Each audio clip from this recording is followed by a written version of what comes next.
Energy na ba ang lahat? Lagi-lagi! Cheers, miss! Jabaglita! Same, pero iba!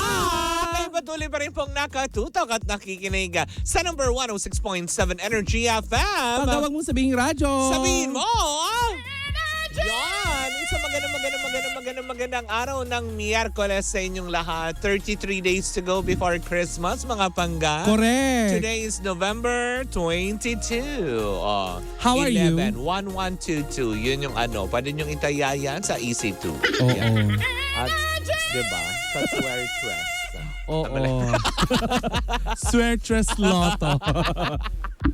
O kaya ano, diba? batiin lang natin yung mga nakatutok sa atin sa mga sa mga Lotto outlet. Ay, nako, in fairness. May mga radyo yun, mga yan, di ba? Oo. Bakit pa kalain mo habang walang tumataya. Di ba? May bongga. Kinig mo na, chismis mo. Marami na bang nag-scratch it ngayon?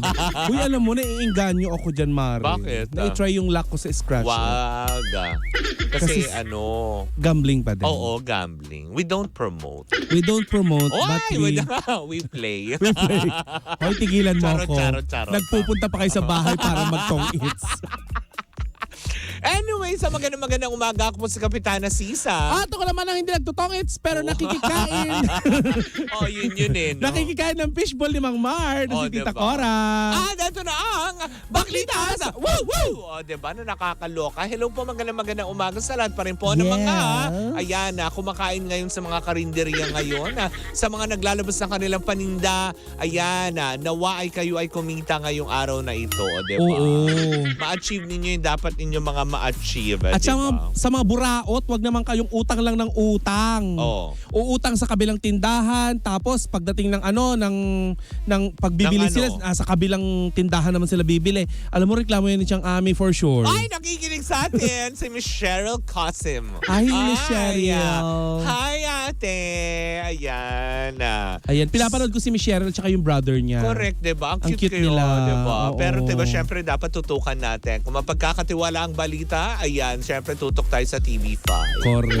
Oy! In fairness, diba? Habang frontline Pilipinas, sabi nga niya, diba? Hi, Miss Cheryl. Good morning. Hi, Miss Cheryl. Ayan. Baka kailangan nyo ng mga dyan. Oo. Diba? Ng mga, yung parang mga star patrollers, ganyan. Pwede po ang baklitas, diba? Oo nga, pwede. Para maiba. Oo. Diba? Why not? Ba't ka tumatayo? Hindi kasi lumihis yung panty ko. Mag-iingat ka, Miss Cheryl, kung on the way ka sa iyong office. Diba? Kung saan ka man, mag-iingat ka, mahal kita. Diba? Yesterday. Na sabi niya, pwede daw tayong pumalit kay Khaled Kare.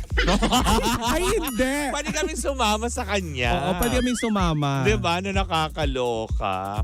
Ayan. Mag-iingat ka, Ate Cheryl. Mahal kita sobra. Pero eto na. Anong chika mo for today's video? Nako, hindi pa nga doon natatapos ang usapin tungkol sa pagkakasangkot ni Andrea Brillantes sa issue ng Katniel. Nako, Mare, mukhang nakahanap na naman daw ng bagong kaaway. Itong si Andrea Brillantes sa katauhan ni Miles Ocampo. Anong atraso nitong si Blight kay Miles? Nakakaloka kasi nga naman, bakit parang puyat na puyat dyan si Andrea? Grabe. Sino naghanap ng litrato ni Blight na ganon? Bakit ganun yung picture ni Andrea? Ang ganda niya dyan, ipakita nyo nga yung una. Yung unang di ba? Ano yan? Hindi pa makamove on kay Richie Rivero. Uy, parang yan yung mga panahong hindi siya okay. Oo, yung mga panahong siya, hindi makamove on kay Richie Rivero. Pero eto na nga, bakit kanyo?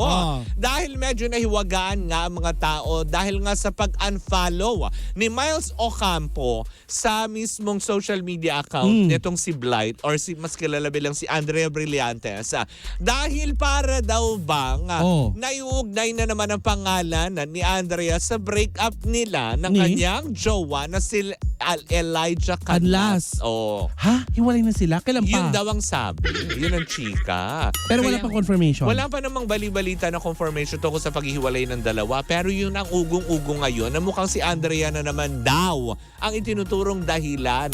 Kaya nga naman itong si Miles Ocampo ay in-unfollow. Itong si, ayan diba? Ang galing ni Kompleto. Baby Toby. Oo Ibigay nga. natin yung credit. Dahil sa Baklitas, nagiging chismoso at ang galing mag-research ni Baby Toby, diba? Oo. Siya, ayan in-unfollow niya si Blight. Oo. 'Di ba? Na nakakaloka. Kasi ito ba, para sa mga hindi nakakakilala kay Elijah Canlas, si Elijah Canlas po ay kasama ni Andrea Brillantes ngayon sa senior high na mapapanood sa Kapamilya Channel.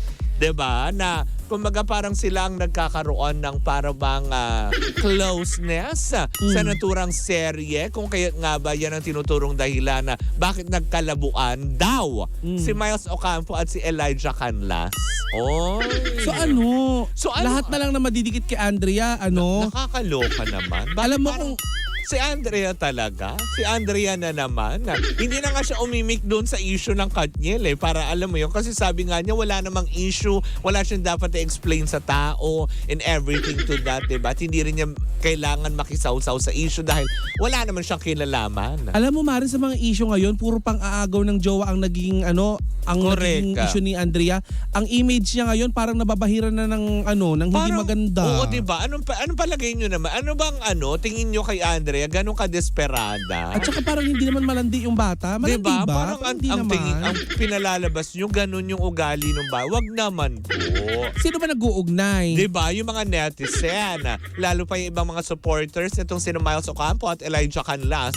Dahil nga daw, kasi nga naman, wala naman daw ibang pwedeng maging dahilan. Ay, talaga ba? Hindi ba pwedeng hindi sila magkasundo sa pagkain? Oo nga. Tulad namin ni Tita Cora, ganyan. Nai-issue sa pagkain dahil nga hindi niya ako binigyan ng pagkain at binigyan niya ako ng lugaw na walang sahog. Sahog. Diba? Luya lang. Kinagat niya kasi. Kung di ba naman siya nga earth, kinagat niya, akala niya manok, luya. Oo. Yung pala isang bungkus na luyang ganon. Nung naluto, mukha siyang manok. Akala ko, ayun tari nung lugaw, may fried chicken. Pagkagat ko, luya. Anyways, babalik tayo kay doon. Miles. Hindi, pero nakakaawa na sa aspeto na ito, di ba? Kasi parang, anong pinalalabas ng mga tao na desperada, maharot yung bata, na hindi naman. Hindi pa nga natatapos yung issue nito kay Diba? Katniel. Tapos ngayon inuugnay nyo na naman na maaring dumaan sa hindi maganda na relasyon na itong si Andrea Brillantes, pero hindi ibig sabihin ganun siya kadesperada para manira ng bawat relasyon.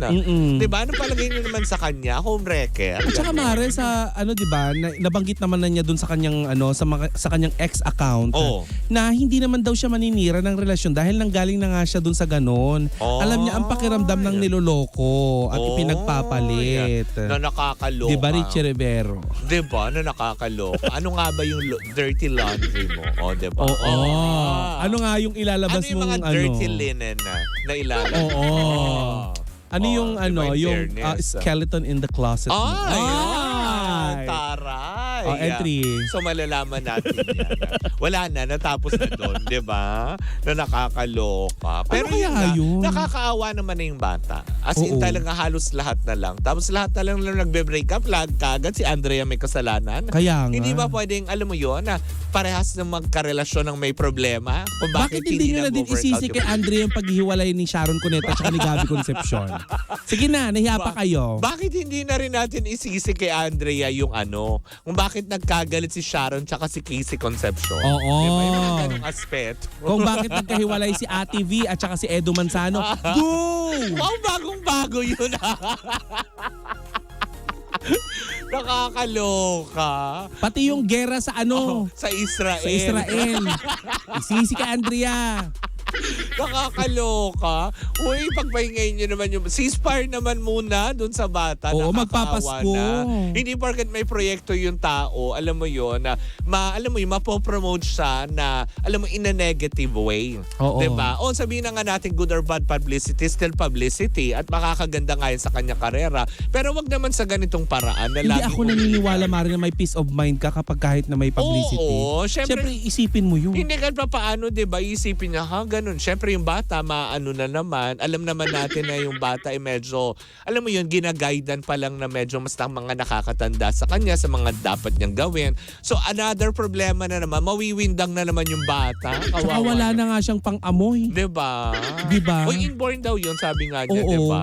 Wala na nga siyang pang-amoy tapos ginaganyan pa. Na nakakaloka. Yan Ay, na nako. lang natin. Na, 'di ba? Tsaka isa pa, wag naman lagi na parang tipong lagi may sisisihin kapag may nag-break up. May lagi may tuturo tayong dahilan bakit hindi nag-workout yung isang relasyon. O di kaya sa pagkakaibigan, lagi may sisisihin. Yung mga ganong aspeto. Sisi nyo lahat kay Andrea. Diyan Oo, kayo masaya. diba? Grabe kayo. Isisi nyo na rin bakit ang taas ng mga bilihin ngayon. Oo. Isisi nyo na rin Mare. bakit ang mahal ng kilo ng isda ngayon kumpara sa manok. Oo nga. Oo nga. Palanguin na natin yung Diba? manok para alam mo ginawa ko, pinalangoy ko yung manok O talaga ba? para mas mura. Nahirapan daw kasi lumangoy yung mga manok, ay yung mga isda sa panahon ngayon dahil polluted yung Na tubig. nakakaloka. Pero Maria, Oo. nakakabilib si Andrea ha. Correct. Kasi imagine na bata pa lang siya, alam naman natin mga nag-viral na video dati na hindi Oo. naman natin kinukumpirma kung siya talaga yun, Oo, di ba? diba? Nalampasan niya yun. Oo, nalampasan niya Ito yun. pa kaya. Pero tama lang din yung ginagawa ni Blight ngayon na no comment. Oo. Diba? Kasi diba, mas nagko-concentrate siya ngayon gaya nga ng mga nasabi natin, ng mga nakarang balita natin. Meron siyang sariling negosyo ngayon na inaatupag na kung saan very happy siya dahil, alam mo yun, naging 9 na yata yung empleyado niya. Tsaka Mari, kung gusto mo, Lumalaki yung negosyo ni Blight. oo, yumayaman habang kayo, O diba? habang kayo chismis ng chismis at naghihirap siya, Siya yumayaman. nagpapayaman na. Oo. O, diba? Tama lang yung ginagawa din ni Andre Brillantes, diba? Mas pinagtutuunan niya ng pansin kung saan siya mas kikita kaysa nga naman, alam mo yun, pagtuunan niya ng pansin at alam mo yun, i-defend yung kanyang sarili na wala naman siyang ginagawa. Lalo na saradong utak ng mga Correct, ano. diba? Yung mga mga- ganong aspeto. Ay, Ewan ko sa nako. inyo. Turuan nyo na lang lumangoy yung manok. Anyways, ayan po muna dyan na natapos ang ating unang chikahan na ayan na. Sabi ni Arian, no, diba nakikinig pa rin hanggang ngayon si Miss Cheryl Cousin. Miss Cheryl, ikaw ba? Oo. Napalangoy mo ba yung manok? Para mas mura yung manok kaysa yung... Di ba na nakakaloka? Mag-iingat ka kapatid, mahal ka namin. Yes. Ayan na. Anyways, yan po muna ang ating unang chika for today's video bago pa saan pa mapunta yung manok. Oo nga. Baka isisi nyo kay Andre ba't lumangoy yung manok. Eh hindi naman yun ang hinihigop na yung mantika sa hotdog. Muli po ako si Kapitana Sisa. At ako naman ang Tita Cora.